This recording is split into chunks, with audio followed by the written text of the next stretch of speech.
Hello class 10th students. आज हम शुरू करने वाले हैं एक ऐसा चैप्टर जिसमें बच्चों को काफ़ी ज़्यादा डाउट आते हैं, बट ट्रस्ट मी, इस वीडियो को देखने के बाद आपके सारे डाउट्स क्लियर हो जाएंगे। इस चैप्टर को हम करने वाले हैं 2 पार्ट में।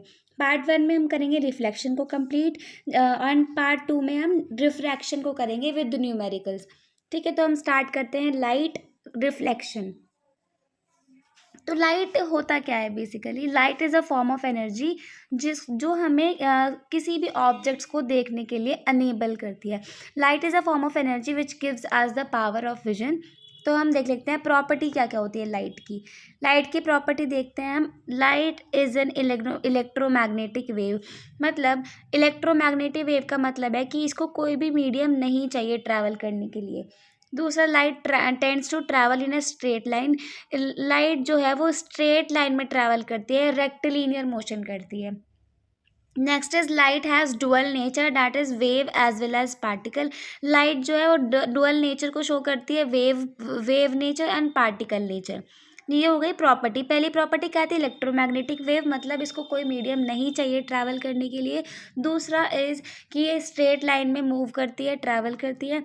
थर्ड इज इसका जो है लाइट का डुअल नेचर होता है, wave nature as well as particle nature. ठीक है। और स्पीड ऑफ लाइट होती है 3 × 10⁸ मीटर पर सेकेंड। ठीक है, ये वैक्यूम में होती है। Speed of light is maximum in vacuum, जो जिसकी वैल्यू है 3 × 10⁸ मीटर पर सेकेंड। ठीक है। अब जब कोई भी सरफेस पर, ये कोई सरफेस है, इस पर जब कोई लाइट फॉल करेगी तो 2 फिनोमेना होते हैं, तो रिफ्लेक्शन होगा या फिर रिफ्रैक्शन होगा। या तो रिफ्लेक्शन होगा या फिर रिफ्रैक्शन होगा। ठीक है। तो पहला हम पढ़ते हैं कि रिफ्लेक्शन क्या होता है। Reflection is the bouncing back of light when it strikes on a polish surface like mirror. जैसे यहाँ पे कोई एक मिरर है, जब इस पर लाइट फॉल करेगी तो वो जब बाउंस बैक कर जाएगी तो उसको बोलते हैं हम रिफ्लेक्शन। ठीक है। यहाँ पे क्या होता है कि एक कोई सरफेस है, उसके सेंटर में हम एक नॉर्मल ड्रॉ करते हैं। इसको ऐसे समझो कि ये एक मिरर है, प्लेन मिरर। ये एक प्लेन मिरर है, उसके सेंटर में हम एक नॉर्मल ड्रॉ करते हैं। जब हमने नॉर्मल ड्रॉ कर दिया तो क्या होता है कि एक यहाँ से हम लाइट इंसिडेंट करवाते हैं, लाइट रे इंसिडेंट करवाते हैं। इसको बोलते हैं हम इंसिडेंट रे। जो लाइट हम इंसिडेंट करवा रहे हैं किसी भी मिरर पर या फिर किसी भी सरफेस पर, तो उसको हम बोलते हैं इंसिडेंट रे।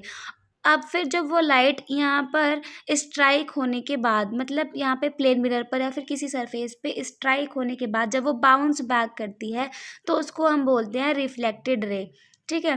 तो वो नॉर्मल से जितना एंगल इंसिडेंट रे बनाती है उतना ही एंगल नॉर्मल से रिफ्लेक्टेड रे बनाती है। जो नॉर्मल से इंसिडेंट रे बनाती है, एंगल ऑफ इंसिडेंस जिसको हम बोलते हैं आई, जिसको हम बोलते हैं एंगल ऑफ इंसिडेंस। वहीं पर जब नॉर्मल से रिफ्लेक्टेड रे एंगल बनाती है उसको बोलते हैं हम एंगल ऑफ रिफ्लेक्शन। ठीक है।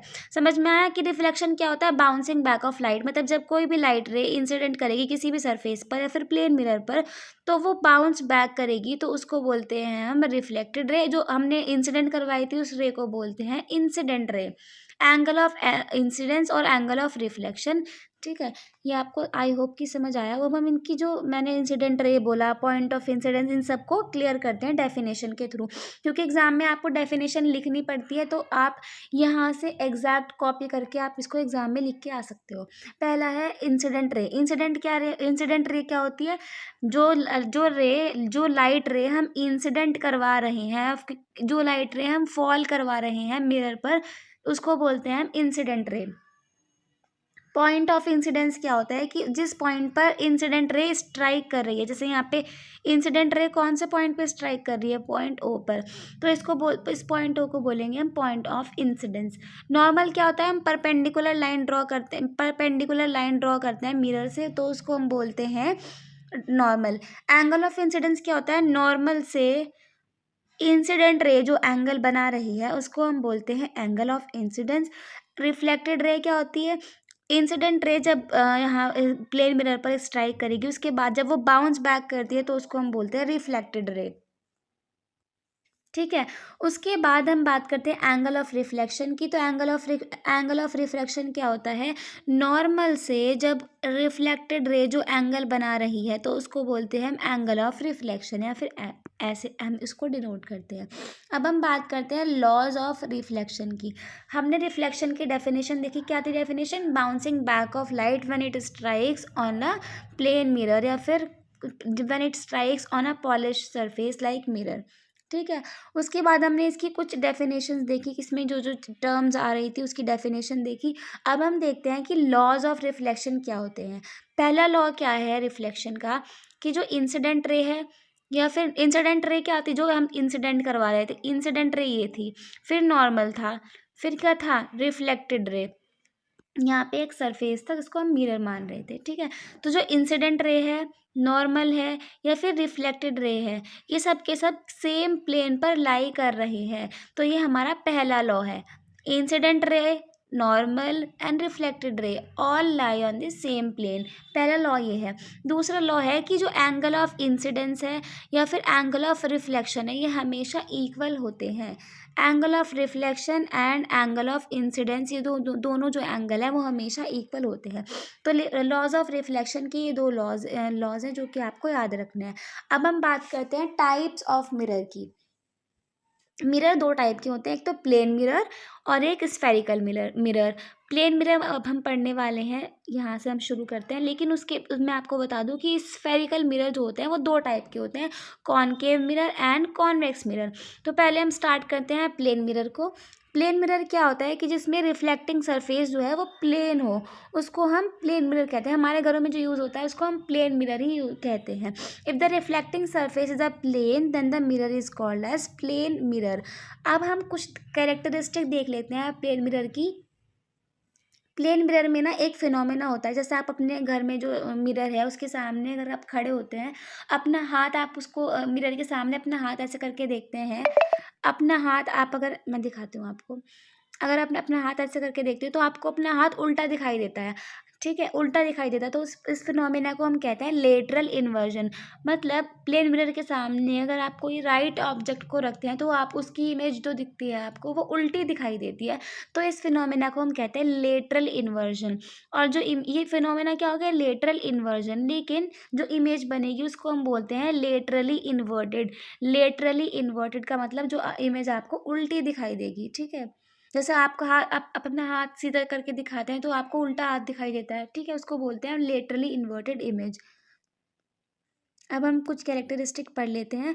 Plane mirror form upright image of the object. Upright मतलब सीधी इमेज बनाता है। अगर आप मिरर के सामने खड़े होते हो तो आपको उल्टा नहीं कर देता, सीधी इमेज दिखाई देती है। ठीक है।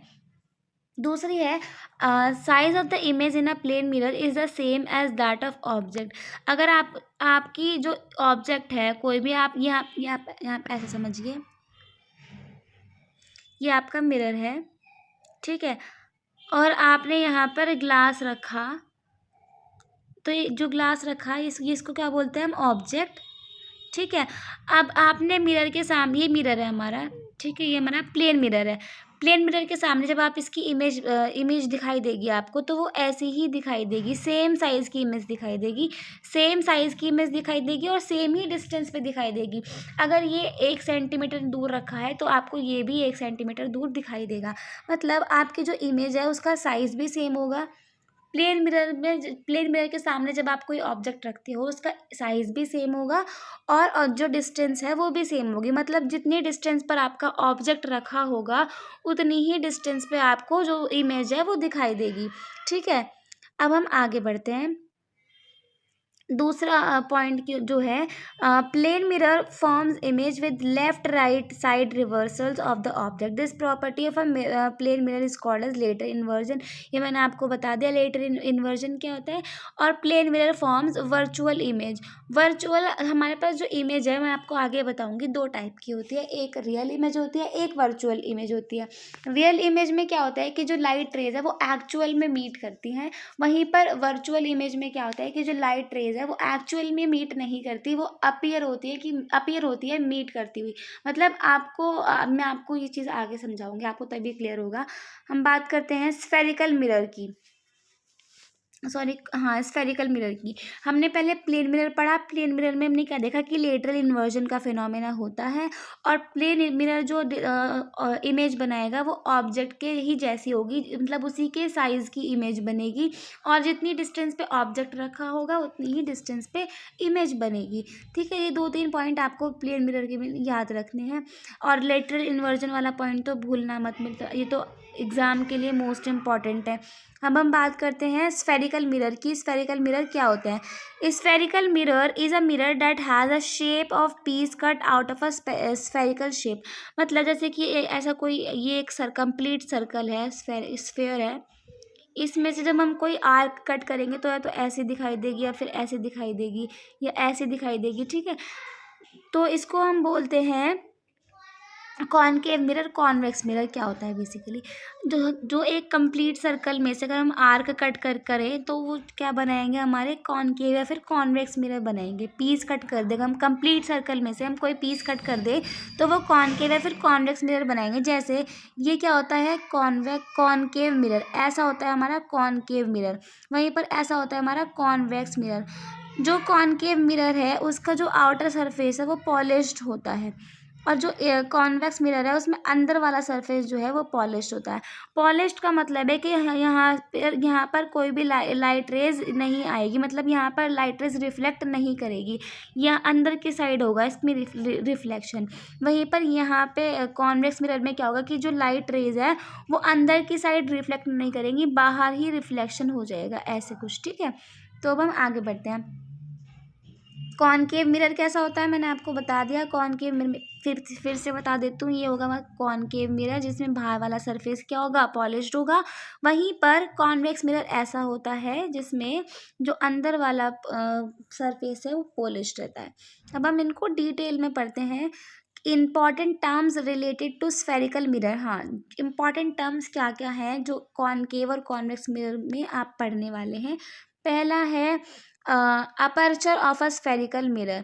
It is the diameter of that part of a sphere from where the reflection of light actually take place.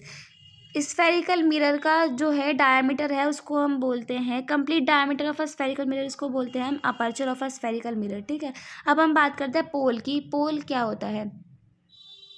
जब भी हमने कोई मिरर बनाया उसके सेंटर को हम बोलते हैं पोल।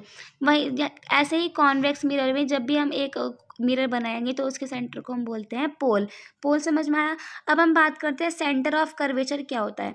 जैसे एक मैंने आपको बताया कि एक सर्कल है, सर्कल से ही क्या बनता है, स्फेरिकल मिरर, या फिर क्या बनते हैं, सर्कल से ही हमारे पास कॉन्वेक्स मिरर या फिर कॉनकेव मिरर बनते हैं। ठीक है, अब उस सर्कल के सेंटर को हम क्या बोलते हैं, सर्कल के सेंटर को हम क्या बोलते हैं, सेंटर बोलते हैं ना।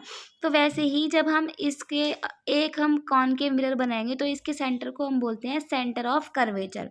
ठीक है, मिरर के सेंटर को हम बोलते हैं सेंटर ऑफ कर्वेचर। इसको हम सी से डिनोट करते हैं। ठीक है, सी से डिनोट करते हैं।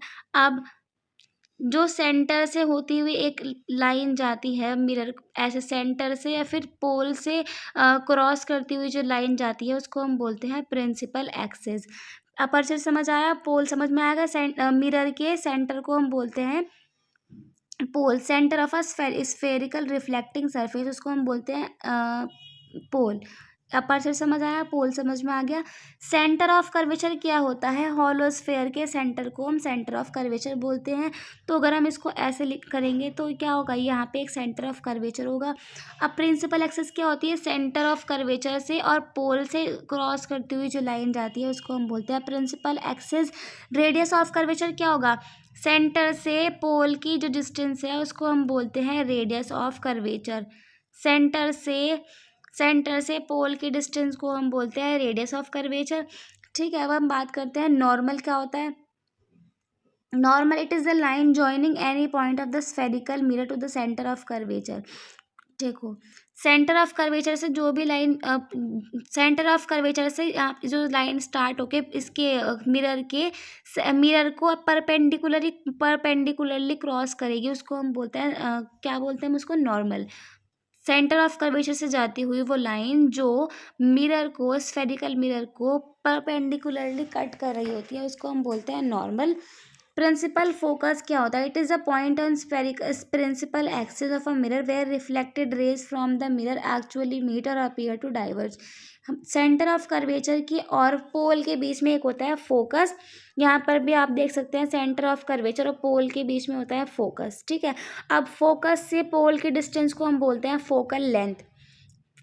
पोल से फोकल लेंथ के फोकस की डिस्टेंस को हम बोलते हैं फोकल लेंथ।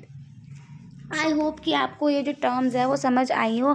पोल क्या होता है, मैं आपको फिर से एक बार ब्रीफ कर देती हूँ। देखो, पोल क्या होता है, जैसे ये मिरर है हमारा, मिरर के जो सेंटर में है पॉइंट उसको हम बोलते हैं पोल। ठीक है, अब यहाँ पर क्या होता है कि जब से हम पूरा देखो, यहाँ पर ये क्या है, कॉनकेव मिरर है। जब हम इसको पूरा ज्वाइन कर देंगे तो एक सर्कल बन जाएगा। इसके सेंटर को हम क्या बोलते हैं, centre of curvature. I hope कि सेंटर ऑफ कर्वेचर क्लियर होगा। अब सेंटर ऑफ कर्वेचर को और पोल को ज्वाइन करती हुई जो लाइन जाती है उसको हम बोलते हैं प्रिंसिपल एक्सिस। ठीक है, उसके बाद सेंटर ऑफ कर्वेचर और पोल के बीच की जो डिस्टेंस है उसको हम बोलते हैं रेडियस ऑफ कर्वेचर। वहीं पर जो फोकस और पोल की जो बीच की डिस्टेंस है उसको हम बोलते हैं फोकल लेंथ। ठीक है, और एक और चीज़ यहाँ पे आपको ध्यान रखनी है कि देखो, यहाँ पे हमने बताया कि जो सेंटर ऑफ कर्वेचर है उसके और पोल की डिस्टेंस को बोलते हैं हम रेडियस ऑफ कर्वेचर। ठीक है, लेकिन यहाँ पर आप देखना कि फोकस और पोल के बीच की डिस्टेंस को हम बोल रहे हैं फोकल लेंथ। तो यहाँ पे फोकल लेंथ और एक और फोकल लेंथ अगर आप यहाँ पे मान के चलो तो रेडियस इज इक्वल्स टू क्या हो गया, रेडियस ऑफ कर्वेचर क्या हो गया, 2 into curvature is equals to 2 into focal length. मैं यहाँ पे आपको दोबारा लिख देती हूँ, रेडियस ऑफ कर्वेचर क्या हो गया, is equals to 2 into focal length.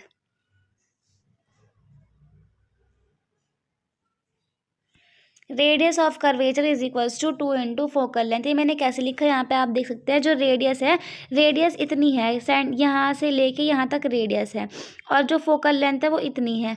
अगर मैं यहाँ पे लिखूँ रेडियस इज इक्वल्स टू, एक फोकल लेंथ इतनी हो गई, इसकी जब मल्टीप्लाई 2 से करेंगे मतलब इतना हो जाएगा।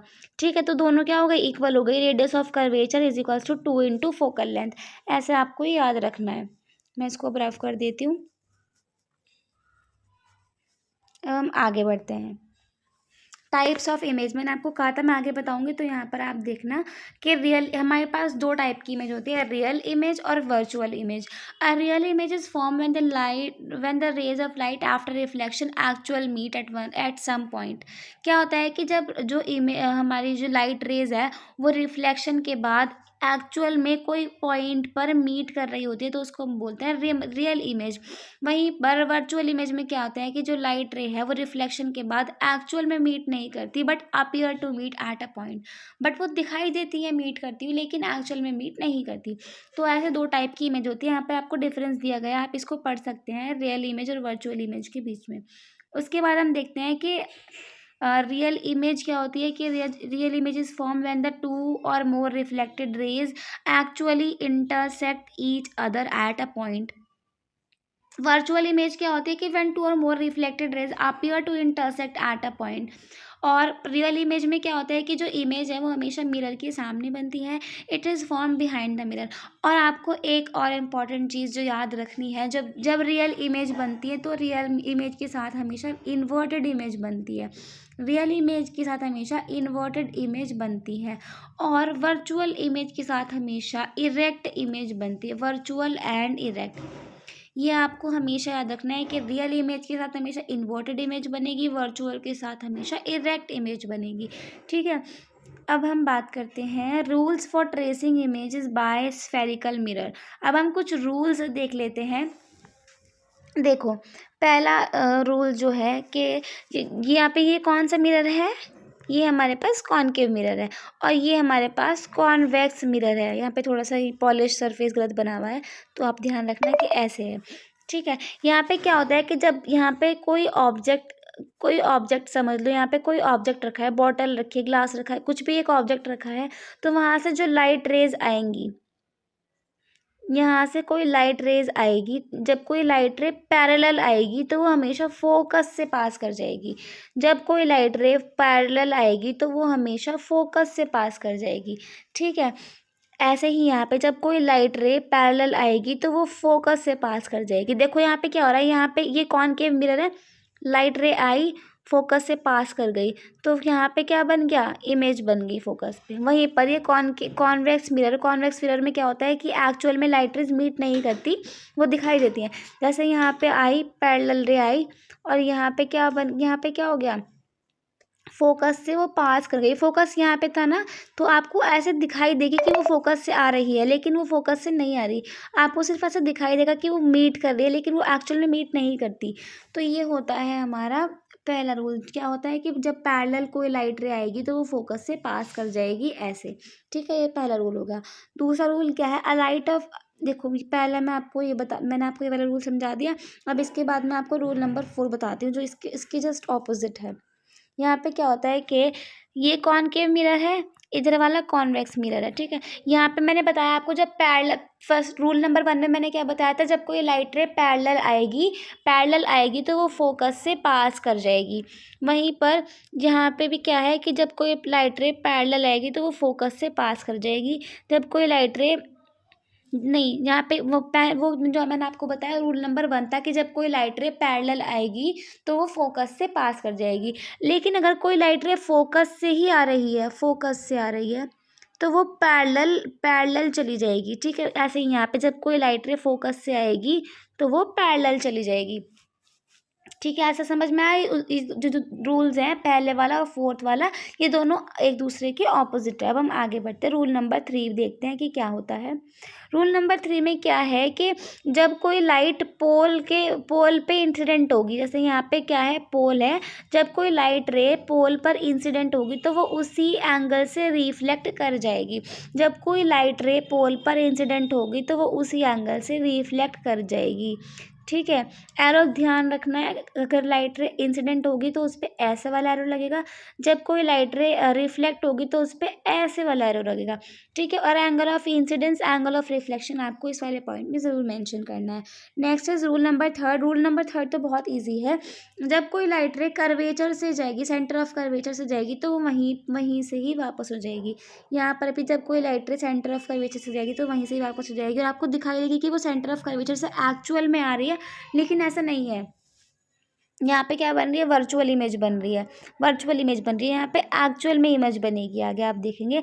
अब आप देखना image formation by concave mirror. हमारे पास 2 टाइप के मिरर थे, स्फेरिकल मिरर 2 टाइप के थे, concave mirror and convex mirror. पहले हम देखते हैं कि image form by concave mirror. इसमें पहले क्या देखना है हमें कि अगर हमारे पास कोई ऑब्जेक्ट है और वो इन्फिनिटी पे रखा है, इन्फिनिटी मतलब बहुत दूर रखा है, तो वहाँ से क्या होगा कि पैरेलली, यहाँ पे आप देखना कि जो पैरेलल रेज आएंगी वो क्या करेंगी, मैंने आपको भी बताया रूल नंबर 1 में कि जो रेज पैरेलल आएंगी वो फोकस से पास कर जाएंगी। ठीक है, यहाँ पे भी एक लाइट रे ऐसे आ रही होगी जो कि पैरेलल है, वो भी फोकस से पास कर जाएगी। तो इमेज कहाँ बन रही है, फोकस पे, जहाँ पे लाइट रे जहाँ पे लाइट रे इंटरसेक्ट कर रही है किसी एक पॉइंट पे, वो वहाँ पे क्या बन रहा है, इमेज बनेगी। तो इमेज कैसी बन रही है आप खुद देख सकते हैं, यहाँ पे इमेज छोटी सी बनेगी, हाईली डिमिनिश्ड मतलब बहुत छोटी, हाँ बहुत छोटी। और इमेज कैसी बन रही है, real and inverted concave mirror में रियल और इन्वर्टेड इमेज यहाँ पर बन रही है। अब हम दूसरा देखते हैं, इमेज पोजीशन। यहाँ पे देखो, इमेज जो ऑब्जेक्ट था वो कहाँ पर था, इन्फिनिटी पर था, और इमेज कहाँ बनी है, फोकस पर। जो हमारा ऑब्जेक्ट था वो इन्फिनिटी पर मतलब बहुत दूर रखा था, तो हमारी इमेज कहाँ बनी, हमारी इमेज बनी है फोकस पर। अब क्या, सेकंड वाले पॉइंट में आप देखेंगे जो हमारे पास ऑब्जेक्ट है वो हमने सेंटर ऑफ कर्वेचर से थोड़ा इधर मतलब बियॉन्ड सेंटर ऑफ कर्वेचर रखा, ये रखा। ठीक है, यहाँ से क्या होगा, एक लाइट रे पैरेलल जाएगी तो वो फोकस से पास हो जाएगी, ठीक है, लाइट रे जो पैरेलल जा रही थी वो फोकस से पास हो गई। अब एक लाइट रे अगर आप सेंटर ऑफ कर्वेचर से पास करवाएंगे तो वो वापस सेंटर ऑफ कर्वेचर से ही जाएगी। मैंने आपको रूल नंबर 3 में बताया कि जो सेंटर ऑफ कर्वेचर से लाइट पास करती है वो वहीं से ही रिफ्लेक्ट हो जाती है। ठीक है, तो यहाँ पे इमेज कहाँ बन रही है, सेंटर ऑफ कर्वेचर के और फोकस के बीच में। जो ये आपको एरो दिखाई दे रहा है छोटा सा, ये क्या बन रही है, इमेज बन रही है। तो इमेज यहाँ पर भी देखो, ऑब्जेक्ट हमारा इतना बड़ा था, इमेज हमारी छोटी बनी है। तो ऑब्जेक्ट के अगर आप कंपेयर में देखो तो इमेज क्या है, डिमिनिश्ड है, रियल है और इन्वर्टेड है। यहाँ पर भी रियल इन्वर्टेड थी, यहाँ पर भी रियल इन्वर्टेड है। यहाँ पे हाईली डिमिनिश्ड इमेज बनी थी, यहाँ पे डिमिनिश्ड मतलब थोड़ी बड़ी, इसके कंपैरिजन में थोड़ी बड़ी बनी है। अब हम थर्ड पॉइंट देखते हैं। पहले पॉइंट में हमने ऑब्जेक्ट को इन्फिनिटी पे रखा। दूसरे पॉइंट में हमने क्या रखा, ऑब्जेक्ट को बियॉन्ड का सेंटर ऑफ कर्वेचर रखा। अब तीसरे पॉइंट में हम क्या कर रहे हैं, सेंटर ऑफ कर्वेचर पर ही ला दे, पहले सेकंड वाले में हमने यहाँ रखा, अब थर्ड वाले में हम यहीं पर रख दे रहे हैं। तो जब हम सेंटर ऑफ कर्वेचर पे किसी ऑब्जेक्ट को रखते हैं तो वो एक क्या करेगा, पैरेलल लाइट रे जो है एमिट करेगा, इंसिडेंट करेगा यहाँ कॉनकेव मिरर पे। तो क्या होगा कि वो फोकस से पास कर जाएगी। अब दूसरा क्या करेगा, ये जब फोकस से पास करवाएगा तो वो रिफ्लेक्ट कर जाएगी पैरेलली। तो ये दोनों, एक रूल नंबर 1 है और एक रूल नंबर 4 है। क्या हो रहा है, रूल नंबर 1 में जो पैरेलल लाइट रे आ रही है वो जो पैरेलल लाइट रे इंसिडेंट हो रही है वो फोकस से रिफ्लेक्ट कर जा रही है। वहीं पर जो लाइट रे फोकस से जा रही है वो रिफ्लेक्ट होने के बाद पैरेलल हो जा रही है। तो इमेज कहाँ बन रही है, इमेज और जो ऑब्जेक्ट था उसके जस्ट नीचे बन रही है। जो इमेज बनेगी वो देखो यहाँ पे आप देख रहे हैं, ये क्या है, ऑब्जेक्ट है और नीचे वाला इमेज है। तो इमेज जो है वो सेम साइज की बनी, रियल बनी, इन्वर्टेड बनी। रियल मतलब एक्चुअल में मीट हुई है रेज, और इन्वर्टेड मतलब उल्टी इमेज बनी है। Position of object. अब हम फोर्थ पॉइंट में देखते हैं कि हमने थर्ड पॉइंट में इमेज ऑब्जेक्ट को सेंटर ऑफ कर्वेचर पे रखा। अब फोर्थ पॉइंट में सेंटर ऑफ कर्वेचर के थोड़ा आगे हमने रखा ऑब्जेक्ट को। तो एक जो राइट रे है वो तो जाएगी पैरेलल, वो फोकस से हो जाएगी, रिफ्लेक्ट हो जाएगी। दूसरी रे जब हम फोकस से ले जा रहे हैं तो वो रिफ्लेक्ट होने के बाद पैरेलल हो जा रही है और इमेज कहाँ बन रही है, यहाँ बियॉन्ड सेंटर ऑफ कर्वेचर आपकी इमेज बन रही है। तो इमेज क्या होगी, यहाँ पे देखो ऑब्जेक्ट छोटा सा था, इमेज इतनी बड़ी बनी है, तो एनलार्ज्ड इमेज बनी है, रियल और इन्वर्टेड बनी है। पांचवें पॉइंट में हम क्या देखते हैं कि जब हमने इमेज ऑब्जेक्ट को फोकस पर रख दिया, फोकस पर रखने के बाद क्या होगा, जब हम एक लाइट रे आएगी पैरेलल आएगी तो वो फोकस से पास हो जाएगी, और जो लाइट रे सेंटर ऑफ कर्वेचर से जा रही थी वो वैसे ही वापस आ जाएगी। तो इमेज आपको कहीं पर, यहाँ पे तो इमेज कहीं बनती नहीं नज़र आ रही, तो इमेज जो है वो बहुत दूर जाकर या तो इन्फिनिटी पे बनेगी या नहीं बनेगी। इसमें थोड़ा सा कॉन्ट्रोवर्शियल है कि कुछ बुक्स में ये है कि इमेज नहीं बनती, कुछ बुक्स में है कि इन्फिनिटी पे बनती है। तो आपके जो एनसीईआरटी में है उसमें ये लिखा है कि इमेज नहीं बनती है। अब 6 पॉइंट में क्या होता है कि पोजीशन ऑफ ऑब्जेक्ट। जब हम यहाँ पे हमने क्या रखा कि फोकस पर ही ऑब्जेक्ट को रखा, और इस वाले पॉइंट में हम क्या कर रहे हैं कि जो ऑब्जेक्ट है उसको हम फोकस और पोल के बीच में रख दे रहे हैं। तो यहाँ पर देखते हैं क्या होगा, जब हम ऑब्जेक्ट को फोकस और पोल के बीच में रख देंगे तो क्या होगा, यहाँ पे एक ऑब्जेक्ट रख दिया हमने, तो वो जब वो क्या करेगा, अपनी जो लाइट रे है वो इंसिडेंट करवाएगा पोल पे। पोल पर क्या होगा कि जितना एंगल ऑफ इंसिडेंस होगा उतना ही एंगल ऑफ रिफ्लेक्शन हो जाएगा, तो ये ऐसे रिफ्लेक्ट कर जाएगी। ठीक है, रिफ्लेक्ट कर जाएगी। अब दूसरी लाइट रे क्या करेगा, सेंटर ऑफ कर्वेचर से जाएगी तो वापस से वही सेंटर ऑफ कर्वेचर से ही रिफ्लेक्ट कर जाएगी। तो जो इमेज है वो यहाँ पर तो कहीं इमेज नहीं बन रही, तो आपको दिखाई देगी यहाँ पर आपको इमेज एक्चुअल में तो नहीं बनेगी, वर्चुअली आपको दिखाई देगा कि यहाँ पर बन रही है। तो जो इमेज है वो एनलार्ज मतलब बड़ी इमेज बन रही है, वर्चुअल है और इरेक्ट है।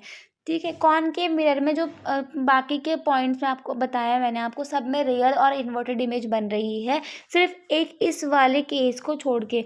तो ये वाला केस आपके लिए और इम्पोर्टेंट हो जाता है। ठीक है, यहाँ पर आप देख सकते हैं characteristics of image by concave mirror. ये एक टाइप का मैंने आपको फ्लो चार्ट बना के दिया है, जो मैंने आपको 6 पॉइंट समझाए, 6 केसेस समझाए कॉनकेव मिरर के इमेज फॉर्मेशन के। मैंने यहाँ पर उन सबको ब्रीफ कर दिया है, अगर आप चाहें तो आप इसको कंसिडर कर सकते हैं। अब आप देखना यूजेस ऑफ कॉनकेव मिरर। आप कॉनकेव मिरर का यूज़ कहाँ कहाँ करते हैं। Concave mirror are commonly use in torches, search light and vehicles and headlight to get powerful parallel beams of light. अब हमने देखा image formation by concave mirror. Now हम देखने वाले हैं image formation by convex mirror. वहाँ पर 6 cases थे, यहाँ पर सिर्फ 2 केस हैं। पहला केस क्या होगा कि आपकी जो इमेज है वो इन्फिनिटी पर जो आपका ऑब्जेक्ट है वो इन्फिनिटी पर है, वहाँ से क्या कर रहा है, एक जो पैरेलल लाइट रेज ये इंसिडेंट करवाएगा, तो ये फोकस से होती हुई निकल लेगी यहाँ से, ठीक है। तो आपको दिखाई देगी कि फोकस से आ रही है। वैसे ही जब यहाँ पर आपको एक और लाइट रे एमिट करेगा पैरेलली, तो वो रिफ्लेक्ट हो जाएगी फोकस से, आपको दिखाई देगा कि यहाँ फोकस से आ रही है। तो इमेज कहाँ बन रही है, जो इमेज है वो हमारी फोकस पर बनती दिखाई दे रही है आपको, ठीक है। अब यहाँ पर सेकंड वाले केस में क्या हो रहा है कि जब आप ऑब्जेक्ट को पोल के सामने रख दे रहे हैं, मतलब इन्फिनिटी पर नहीं है, पोल के सामने है, तो पोल के सामने क्या होगा कि जब यहाँ पर वो पैरेलल लाइट रे इंसिडेंट करवाएगा, तो वो आपको फोकस से जाती हुई दिखाई देगी। वहीं पर जब वो सेंटर ऑफ कर्वेचर से लाइट रे जाएगी, तो वो सेंटर ऑफ कर्वेचर से ही आती हुई दिखाई देगी। तो जो इमेज है वो पोल और फोकस के बीच में कहीं बनती नज़र आएगी। कॉन्वेक्स मिरर के केस में हमेशा वर्चुअल एंड इरेक्ट इमेज बनती है। कॉनकेव मिरर के केस में रियल एंड इन्वर्टेड इमेज बनती है, सिर्फ लास्ट वाले केस को छोड़ के, ठीक है, वो आप याद रख लेना। अब हम बात करते हैं यूजेस ऑफ कॉन्वेक्स मिरर के। जो कॉन्वेक्स मिरर है उसका हम यूज़ कहाँ कहाँ करते हैं। रियर व्यू व्हीकल्स के रियर व्यू मिरर में हम उसका यूज़ करते हैं, बिकॉज वो इरेक्ट इमेज देता है, और it also helps the driver to view large area, ठीक है। वर्चुअल और इरेक्ट मतलब लंबी। हम कॉनकेव मिरर का यूज़ क्यों नहीं करते रियर व्यू में, क्योंकि वहाँ पर जो हमारे कॉनकेव मिरर में रियल और इन्वर्टेड इमेज दिखाई देगी। वहीं पर जो यहाँ कॉन्वेक्स मिरर है उसमें आपको इरेक्ट इमेज और वर्चुअल इमेज दिखाई देती है। अब हम बात करते हैं, इसमें एक टॉपिक है आपका sign convention for reflection by spherical mirrors. ये मैं आपको कल डिटेल में एक्सप्लेन करूँगी, इसके साथ मैं आपको न्यूमेरिकल भी करवाऊंगी। तो अब हम नेक्स्ट टॉपिक पर बढ़ते हैं, which is mirror formula. Mirror formula कुछ नहीं है, एक इक्वेशन है जिसमें कि आपको याद रखना है 1/f is equals to 1/u plus 1/v। यहाँ पर f means focal length, u for object distance, v for image distance. मैं फिर से बता देती हूँ, F for focal length, U for image distance, U for object distance, V for image distance, ठीक है। अब हम देखते हैं कि मैग्निफिकेशन क्या होता है। मैग्निफिकेशन का भी एक छोटा सा फॉर्मूला है, height of image upon height of object. Magnification is equals to height of image upon height of object. और इसका एक और फॉर्मूला है कि height of image height of object तो है ही, उसके साथ -v/u, -v/u आपको याद रखना है। v मतलब इमेज डिस्टेंस, u मतलब ऑब्जेक्ट डिस्टेंस, ठीक है, ये आपको ध्यान रखना है। और एक और चीज़, अगर आपका मैग्निफिकेशन में माइनस आता है, तो आपको समझ आना है कि जो हमारी इमेज बन रही है वो रियल इमेज है, और रियल के साथ ही क्या है, इन्वर्टेड इमेज है। रियल और इन्वर्टेड इमेज बन रही है। वहीं पर अगर आपका जो पॉजिटिव में मैग्निफिकेशन आता है, तो उसका मतलब है जो आपकी इमेज है वो वर्चुअल और इरेक्ट बन रही है। और अगर 2 जैसे यहाँ पे मैंने आपको लिखा -2 + 1, तो यहाँ पे नेगेटिव और पॉजिटिव का सिग्निफिकेंस तो मैंने आपको बता दिया है। तो यहाँ पे जो नंबर लिखे हैं इसका मतलब ये है कि जो इमेज बनी है वो ऑब्जेक्ट से इतने गुना ज़्यादा बड़ी है, इतने गुना ज़्यादा है। जैसे यहाँ पर मैंने लिखा 2, तो जो हमारा इमेज बनी है वो ऑब्जेक्ट से 2 गुना ज़्यादा बड़ी है, ऐसे आपको समझना है मैग्निफिकेशन। तो यहाँ पे जो इस वाले जो पार्ट में मैंने आपको बताया था कि मैं आपको रिफ्लेक्शन कंप्लीट करवाऊंगी, तो मैंने यहाँ इस वाले पार्ट में जो वीडियो का पार्ट 1 है, मैंने इसमें आपको कंप्लीट रिफ्लेक्शन करवा दिया है। और जो इसके न्यूमेरिकल बचते हैं वो मैं आपको पार्ट 2 में करवाऊंगी, और रिफ्रैक्शन भी मैं आपको पार्ट 2 में कंप्लीट करवाऊंगी। तो अगर आपको ये वाले नोट्स चाहिए तो आप हमारा Telegram channel VZ Academy join कर सकते हैं। Thank you.